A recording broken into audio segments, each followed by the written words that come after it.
It was a quiet night in the small town of Emporium, Pennsylvania. The roads were empty and the sound of wind moving through the trees was the only thing that broke the silence.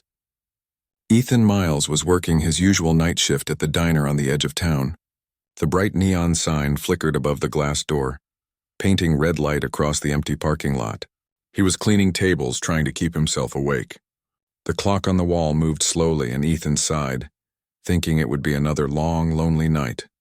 Then something caught his eye outside the window. At first it looked like fog moving across the road, but then he saw a small figure walking along the shoulder. It looked like a child, barefoot and wearing thin clothes not fit for the cold. Ethan's heart jumped. It was late, too late for any kid to be out alone.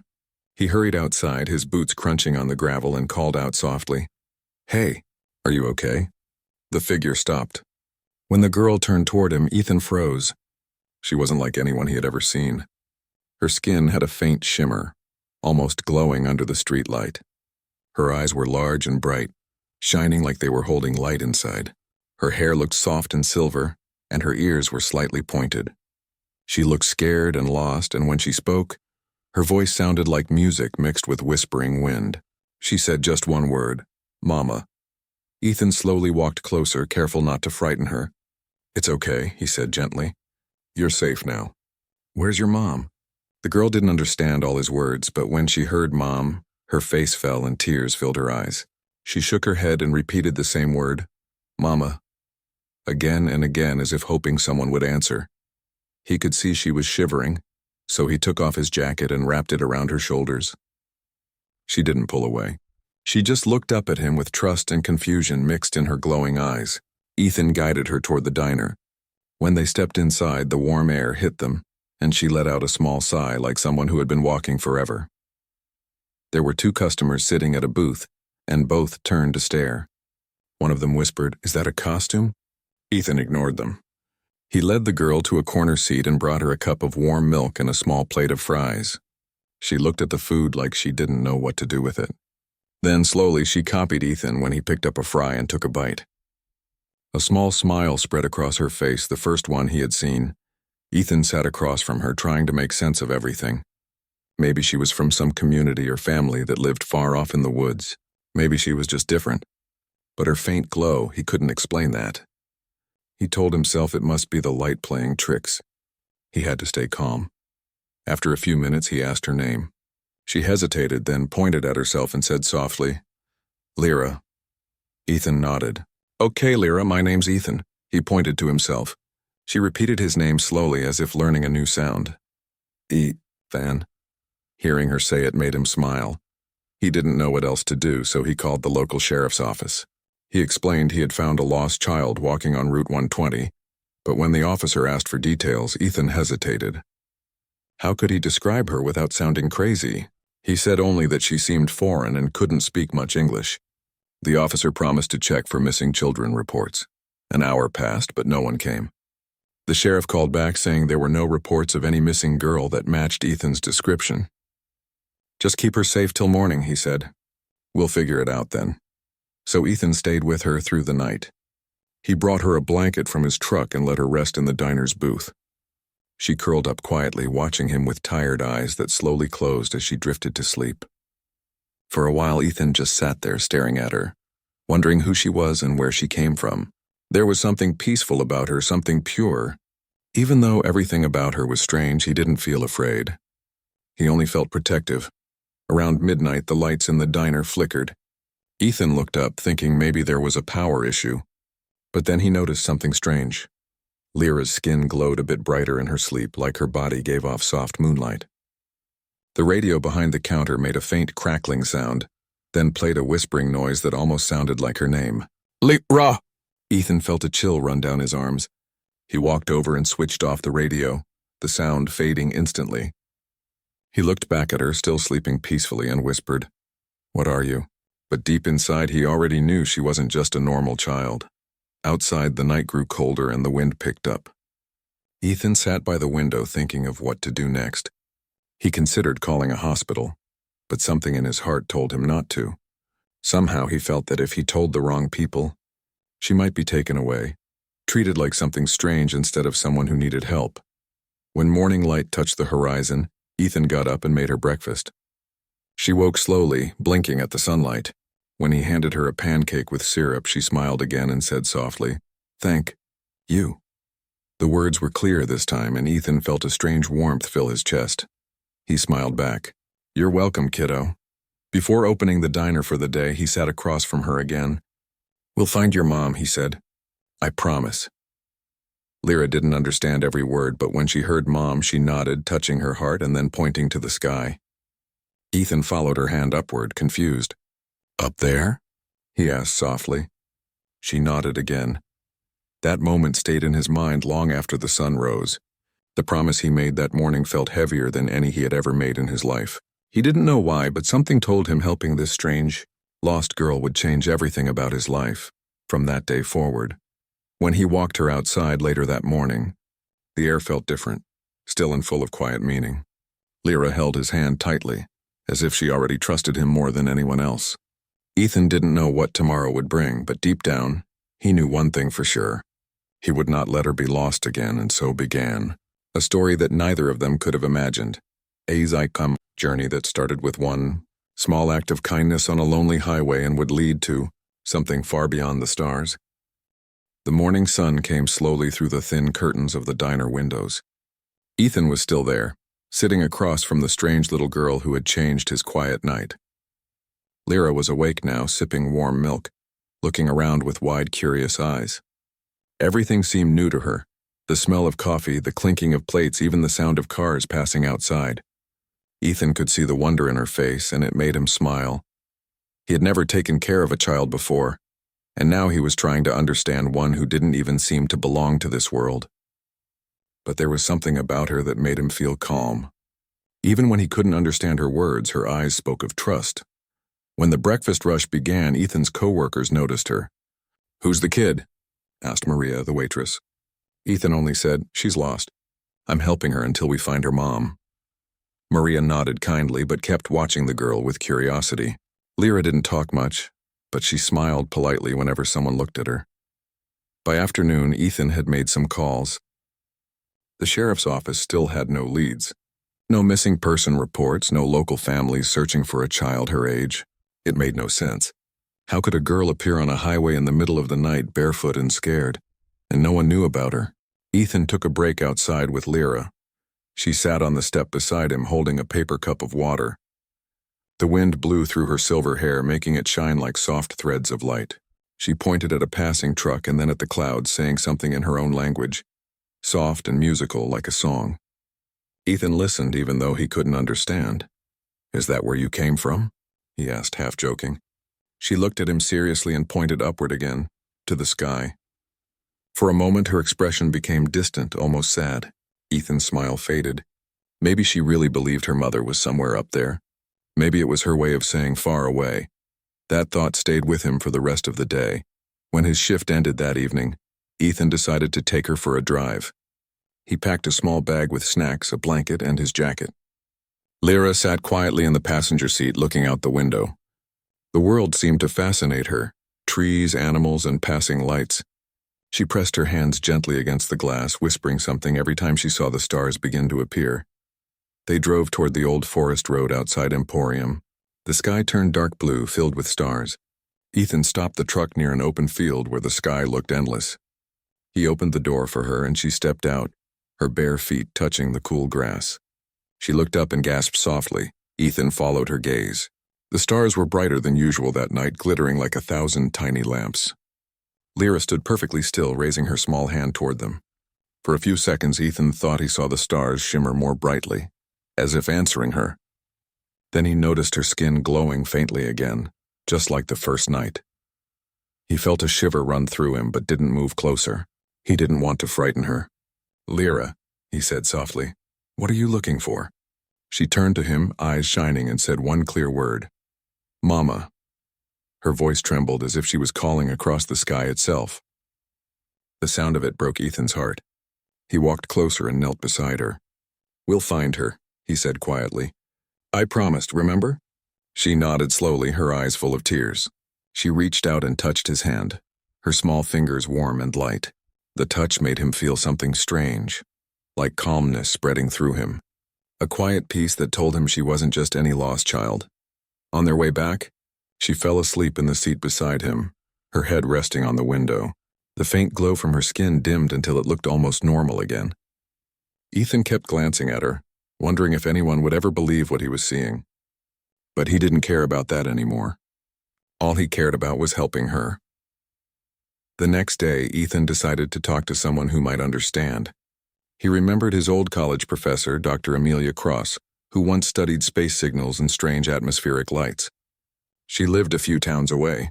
He hadn't spoken to her in years, but something told him she might be the only person who wouldn't think he was crazy. Ethan packed Lyra's small things, a scarf, some food, and a blanket, and drove to Dr. Amelia's small farmhouse. When they arrived, the older woman opened the door, surprised to see him. "Ethan Miles. It's been ages. What brings you here?" "It's a long story," Ethan said with a small, nervous smile. "I need your help. It's about someone I found." Dr. Amelia looked confused but invited them in. Lyra stepped inside shyly, holding Ethan's hand. The moment Amelia saw her, she froze. "Oh my," she whispered, looking closely at the girl's glowing eyes. "Where did you find her?" Ethan told her everything, about the night on the road, the glow, the way she said mama and pointed at the stars. Amelia listened quietly, sometimes taking notes. Finally, she said, "Show me the drawings she made." Ethan handed her some napkins Lyra had scribbled on in the diner. The drawings were full of strange symbols and circles that looked like constellations. Amelia studied them carefully. "These aren't random," she said. "These look like patterns, like coordinates or frequencies. Some of these shapes match deep space signals that were detected a few weeks ago." Ethan's eyes widened. "You mean she's—" Amelia nodded slowly. "I don't know, Ethan, but whatever she is, she's not ordinary." Lyra stood near the window, watching birds outside. The sunlight touched her hair, and for a moment Ethan saw that same soft shimmer again. Amelia noticed it too. "She's weak," she said. "She might need energy, light, warmth. Maybe she can't survive here for long." That thought hit Ethan hard. He realized time might be running out. He had to help her find her mother, whatever that meant. As evening came, Amelia turned on her computer and began scanning the signal data. "There's one place nearby," she said finally, pointing at a map on the screen. "Up in the forest hills. The readings there have been stronger lately. Maybe it's connected to her." Ethan looked at Lyra. She had fallen asleep again on the couch, holding his jacket like it was something precious. Her face looked peaceful, but her glow was faint. He knew they had to go there soon, before leaving. Amelia said softly, "Be careful, Ethan. If this is real, you might not be the only one looking for her." Ethan didn't understand what she meant then, but he nodded. He carried Lyra back to the truck, tucking the blanket around her small shoulders. As they drove away under the starlit sky, she stirred slightly and whispered, "Home." Ethan looked at her and said quietly, "We're going to find it. I promise." The road stretched ahead, long and dark, but for the first time in his life, Ethan didn't feel alone. He felt like he was part of something much bigger, something that began the night he stopped for a lost girl on a cold, quiet road.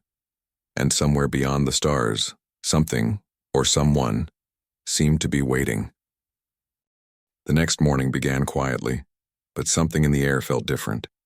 Ethan woke early and looked outside the diner's small window. The sky was gray and a light mist covered the fields. Lyra was still sleeping on the couch, wrapped in his old blanket. Her soft glow had faded overnight and she looked tired, almost pale. Ethan worried that she was growing weaker. He made her breakfast, pancakes with honey and warm milk, and waited until she woke. When she opened her eyes, she smiled weakly. Ethan sat beside her and said softly, "You need rest, but we're getting closer. Lyra, we'll find your mother." She nodded slowly, her eyes shining with quiet hope. Before heading out, Ethan called Dr. Amelia Cross. "You said those readings were strongest near the forest hills, right?" he asked. "Yes," she replied. "But be careful. I've heard people have been driving up there at night, strangers asking questions about unusual lights." Ethan frowned. "What kind of strangers?" "I don't know," she said, "but I think someone else is searching for her too." Ethan didn't like the sound of that. He looked at Lyra, who was drawing something on the napkin again, shapes, circles, and what looked like stars.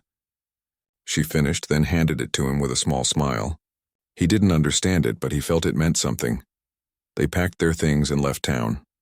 As the truck moved through winding country roads, Lyra watched the trees passing by, her small fingers tracing the glass. She hummed softly, the same tune she had made before. Gentle, calm, almost sad. After driving for nearly an hour, Ethan noticed a black van parked by the roadside near the forest trail. Two men stood nearby, talking quietly. They wore dark jackets and seemed to be watching everything carefully. Ethan's chest tightened. He didn't stop, he just drove past slowly. Lyra turned her head and watched the men through the window. For a second, one of them looked straight at her, his expression cold and curious.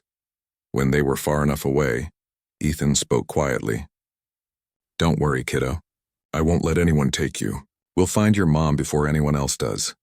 They reached a small cabin owned by Dr. Amelia. She met them at the door, looking serious. "Ethan," she said, "we need to work fast. The signal readings are stronger now than ever. Something's happening tonight." Inside the cabin, maps and computers covered the desk. Lyra walked slowly around the room, staring at glowing monitors that showed strange wave patterns.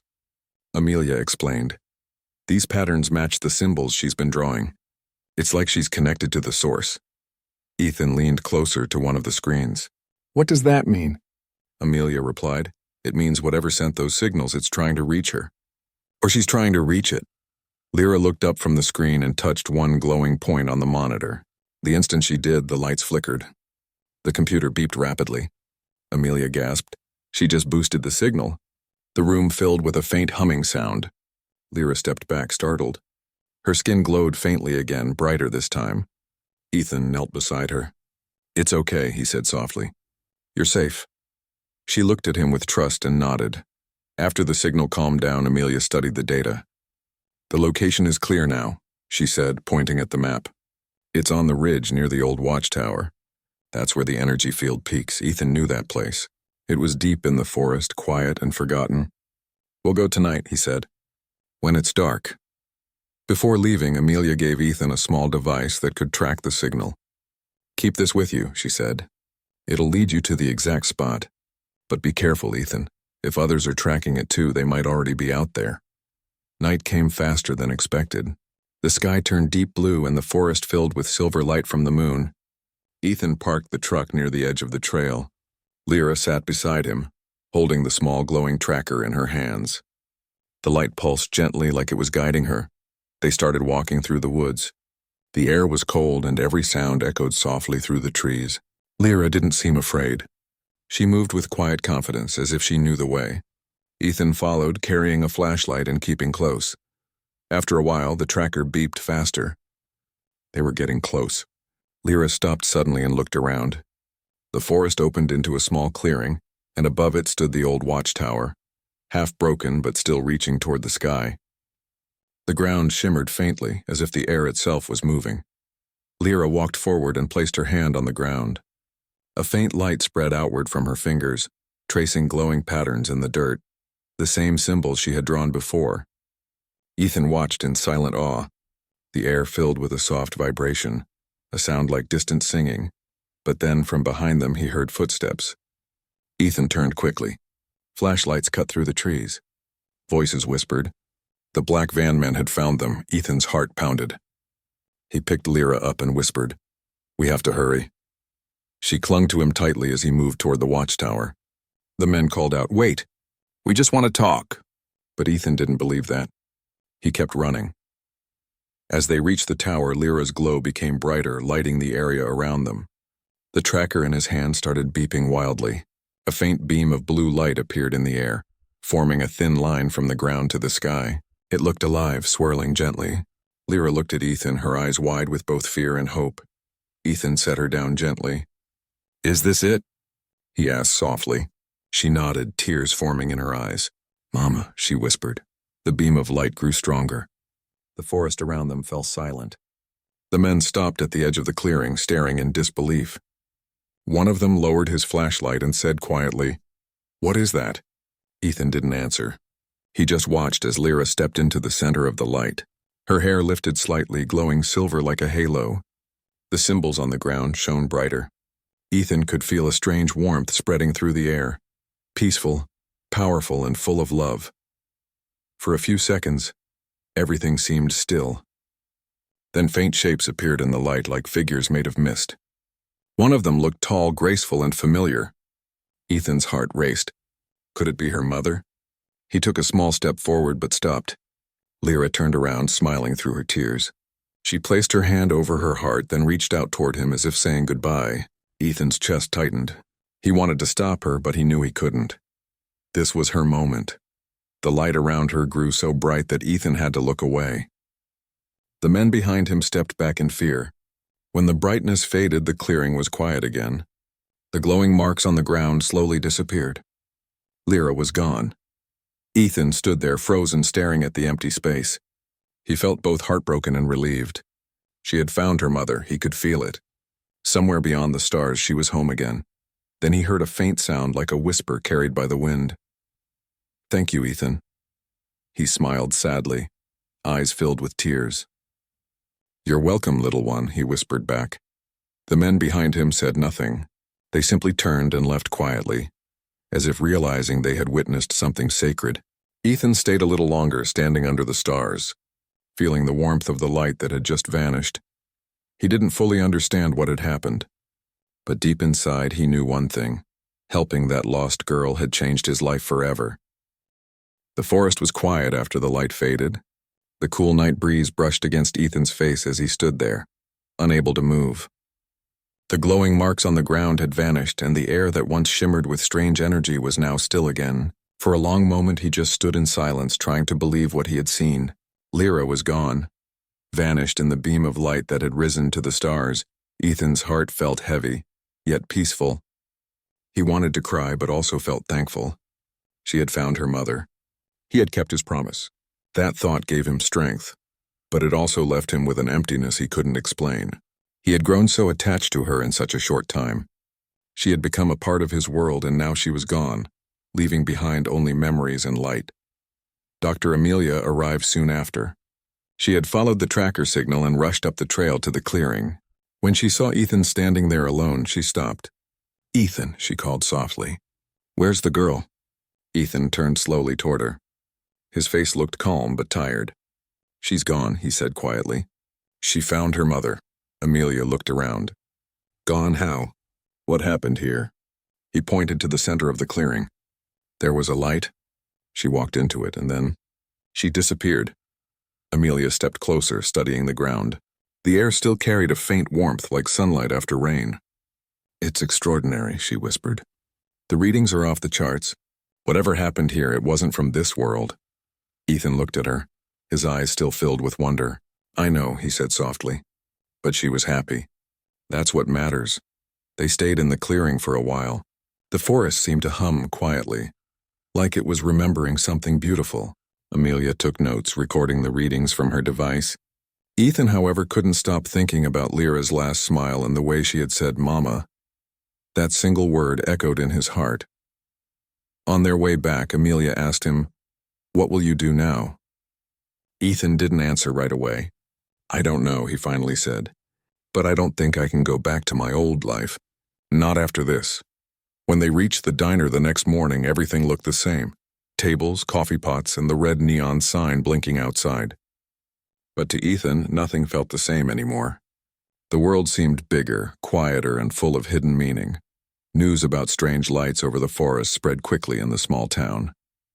People talked about it all day. Some said it was a meteor. Others said it was a government test. A few whispered about something not human. Ethan listened quietly but never told anyone the truth. He didn't want Lyra's story to become gossip or fear. It was something sacred, something between them. Over the next few days, Ethan tried to go back to normal, but it was impossible. Every time he poured coffee or wiped down a table, he saw her small face smiling at him. Sometimes when he closed his eyes, he could still feel the warmth of the light that had taken her away. One evening, as he was closing the diner, Amelia came in. She sat at the counter, holding a folder filled with notes and pictures. "I've been studying the data," she said, "and something strange happened after the light. The signal didn't stop, it just changed. It became softer, almost like a heartbeat." Ethan looked up. "A heartbeat?" "Yes," Amelia replied. like something alive but not here. It's as if the energy is still connected somehow. Ethan didn't know what to say. Deep down, he hoped that meant Lyra was safe, somewhere far away but still thinking of him. A few days later, Ethan received a small package in the mail. There was no return address, only his name written neatly on the envelope. Inside was a smooth oval stone that glowed faintly when he held it in his hand. It looked just like the color of Lyra's eyes. Along with it was a short note in handwriting he didn't recognize. It read, "Thank you for keeping your promise. She is home now. But she remembers you." Ethan sat there for a long time staring at the note, his heart filled with quiet emotion. He touched the stone, and for a moment he felt warmth flow through his hand. A faint sound echoed in his mind, soft laughter, gentle and familiar. He smiled. "You're welcome, Lyra," he whispered. As weeks passed, Ethan began spending more time in the forest. He visited the clearing often, sitting on the same spot where she had vanished. It became a place of peace for him. Sometimes the wind moved through the trees in a soft rhythm, almost like the sound of her voice. He never told anyone about it. It was his way of keeping her close. One night, as he sat there, a faint glow appeared above the trees. It wasn't as bright as before, just a soft light moving slowly across the sky. Ethan watched it with a smile. He didn't feel afraid or lonely anymore. He felt connected. To her, to the stars, to something bigger than himself. Dr. Amelia continued her research and often visited him. She said the energy field around the clearing never disappeared completely. It came and went like breathing. She believed it was a kind of bridge between worlds, a small reminder that the universe held more than anyone could understand. Ethan never tried to explain what happened to others. To him, it wasn't about proof or science. It was about kindness, trust, and the bond between two souls who met by chance and changed each other forever. Months later, Ethan closed the diner for good. He bought a small cabin near the edge of the forest, a quiet place where he could see the stars clearly every night. He started writing in a journal, not for anyone else to read, but to remember everything that happened. Each page carried a piece of Lyra's story. The night he found her, her gentle voice saying, "Mama," her glowing smile, and the promise he had kept. One night, as he sat outside with the glowing stone in his hand, a small breeze passed by, carrying a soft sound that almost felt like a whisper. "Ethan."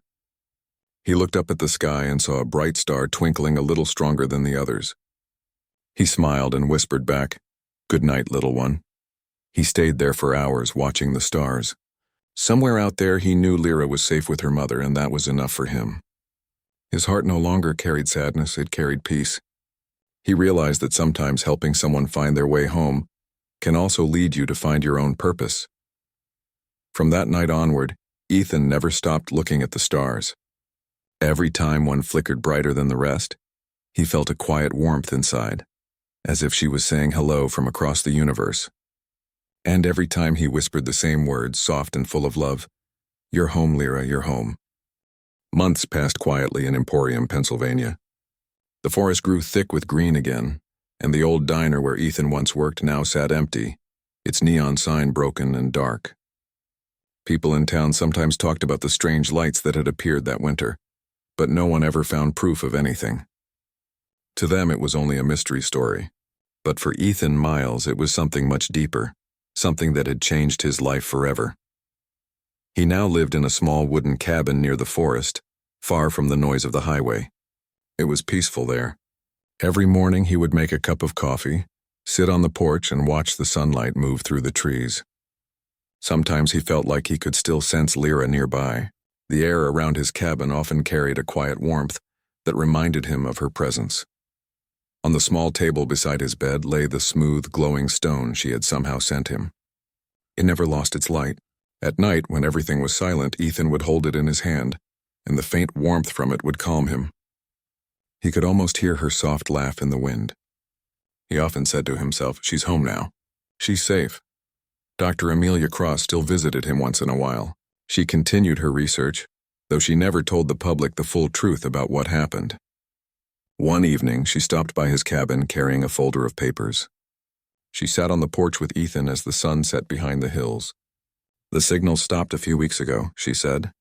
"But last night, a new one appeared. It wasn't random, it carried a repeating pattern. 3 tones, then silence, then again. like a message. Ethan looked up at the sky. Do you think it's her? Amelia smiled softly. I think it might be. It's simple, almost like she's saying hello. They sat in silence for a long time, listening to the evening sounds of the forest. Finally, Amelia said, You did something remarkable, Ethan. You didn't just help a lost child. You helped bring hope to something far greater. Ethan shook his head gently. I didn't do anything special. I just couldn't walk away from her. Anyone with a heart would have done the same, but Amelia smiled knowingly. Maybe, but not everyone listens when the universe calls. After she left that evening, Ethan walked into the forest alone. He followed the same path that led to the clearing where Lyra had disappeared. The moonlight poured through the trees, covering the path in silver. When he reached the clearing, he stopped and looked up. The stars were bright, scattered like tiny diamonds across the sky. He sat on a fallen log, holding the glowing stone in his palm. The clearing had changed since that night. The strange energy was gone, but the place still felt alive. The grass had grown again, and small flowers now covered the ground. It looked peaceful, almost sacred. Ethan closed his eyes and whispered, I kept my promise, little one. You found your mother, but you also gave me something I didn't know I needed, a reason to look up. The wind moved through the trees softly, like a gentle reply. Over time, Ethan became known in the nearby town as the man who watched the stars. Every evening, people would see the faint glow of his telescope shining from the hill near his cabin. He never talked much about what he had seen that night, but those who visited him said his stories were always full of kindness and wonder. He often told children who visited the diner ruins, The world is big, but kindness travels farther than any light. One night, a storm passed through the forest. Rain fell in sheets and thunder rolled in the distance. Ethan sat inside his cabin, the glowing stone resting on the table beside him. The power went out and the cabin filled with darkness except for the stone, which shone more brightly than usual. He watched it flicker and pulse almost like it was alive. Then something strange happened. The light from the stone grew stronger, filling the room with soft blue color. It wasn't blinding, just gentle and warm. Ethan stood up slowly, staring at it. Inside the light, for just a second, he thought he saw two figures, a tall one and a small one, hand in hand. Lyra and her mother. They were looking at him, smiling. He didn't move or speak. He just smiled back. The light stayed for a few more moments, then slowly faded until only the gentle glow of the stone remained. Ethan sat back down, tears of quiet happiness in his eyes. Thank you, he whispered. I see you too. After that night, he wrote everything down in his journal. The light, the feeling, and the peace it brought him. He ended the page with one line. Kindness reaches beyond stars. Years went by. The town grew busier, but Ethan stayed in his cabin. He grew older, his hair turning gray, but his eyes still carried the same warmth. He taught children from town how to use his telescope, telling them stories about the sky. Sometimes he would show them the glowing stone and say, This came from a friend far away. She taught me that love and kindness can travel anywhere, even across the stars. Every now and then he would take a walk to the clearing. It was his favorite place, the same one where the beam of light had once touched the earth. The grass was always a little greener there and the air always a little softer. On calm nights he could still hear a faint humming sound, like the forest was singing a memory. One summer evening, as the sun set and the sky turned gold, Ethan sat on the porch, the glowing stone beside him. He looked at the stars appearing one by one. He felt tired but peaceful. He closed his eyes and smiled, whispering softly, You're still watching, aren't you, Lyra? At that moment, a shooting star crossed the sky, brighter and longer than any he had ever seen. Ethan opened his eyes and laughed quietly. I knew it, he said, his voice full of joy. You're home, little one. The star faded slowly, but the warmth it left behind stayed in his heart. From that night on, whenever people passed by his cabin, they said they often saw a soft blue light glowing from within. Some said it was a lantern. Others said it was something else. But those who knew Ethan believed the truth, that it was the same gentle light that had once come from a lost girl who found her way home. And though no one ever saw Lyra again, her story lived on through the kindness she inspired. People in town started helping each other more, sharing small acts of care and hope. They said that somewhere beyond the stars, someone was smiling down on them. As for Ethan, he continued to live peacefully, watching the skies every night until his last day. He never stopped believing that love and kindness could reach anywhere, even across the universe. And somewhere far beyond the stars, a little girl with silver hair and glowing eyes whispered softly into the night, "Thank you, Ethan." And though he couldn't hear her with his ears, his heart always did.